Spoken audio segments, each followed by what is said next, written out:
to Samantha Lava Lamp, Care Assistant Manager of Interpersonal Work Issues.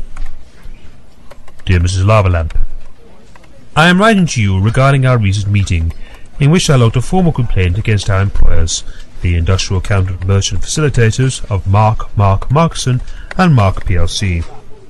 You suggested that I write this letter as a better way to structure the events and as a formal record of my complaint. I joined the firm in the summer of last year. The interview process went well, and I was relieved to see they had no problem with the fact I was a zombie. I explained that my flesh was slowly decomposing, that my movement was severely limited to a slow perambulation, and that on particularly bad days my speech was restricted somewhat to...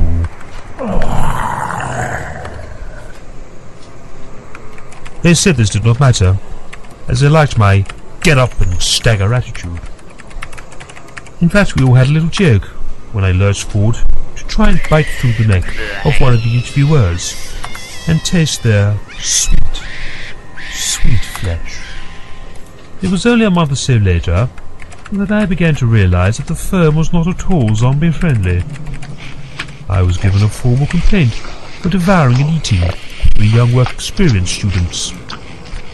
Jeffrey, the person who sits across from me, and who I suspect doesn't like me, is always asking if I was in the Thriller video, despite my repeated denial.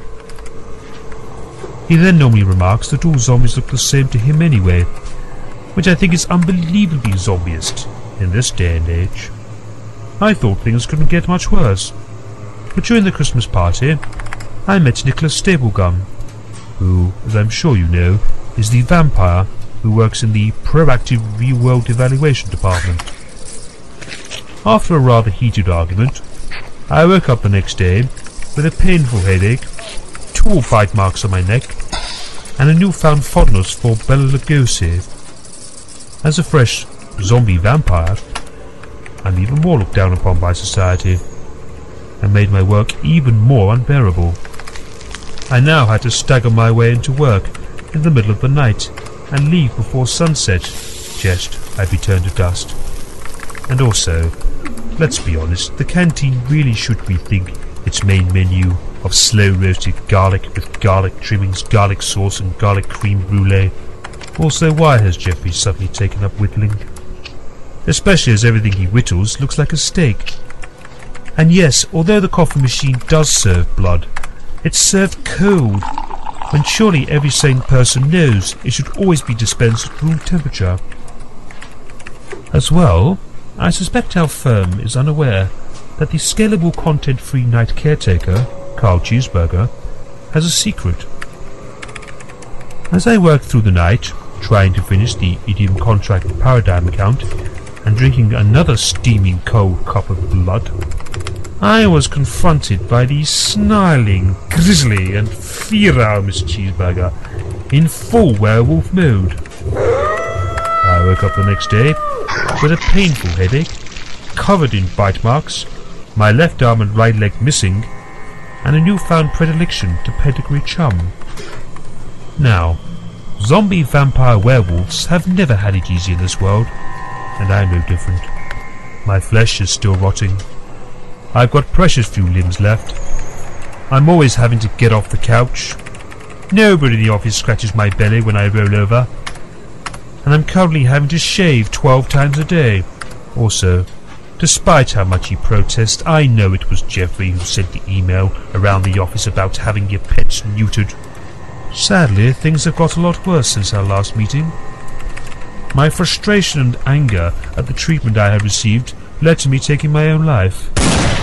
However, I failed to take into account the evil gypsy curse that was put on me shortly before the radioactive cloud, which caused my original zombification.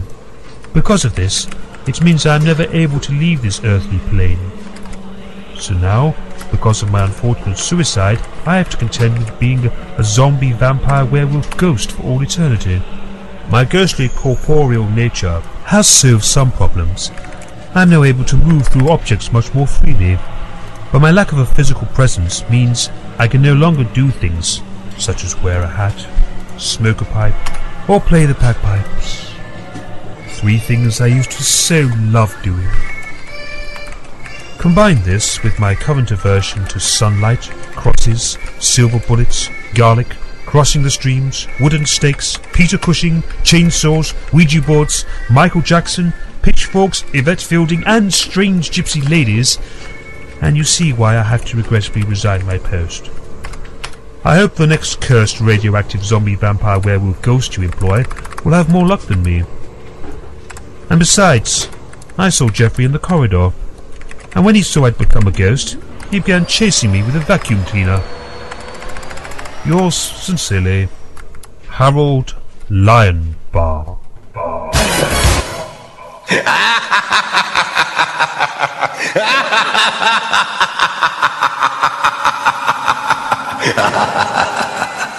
The Cornucopia Radio Show podcast, proving there's more to the internet than just pornography, skateboarding dogs, and Nigerian businessmen.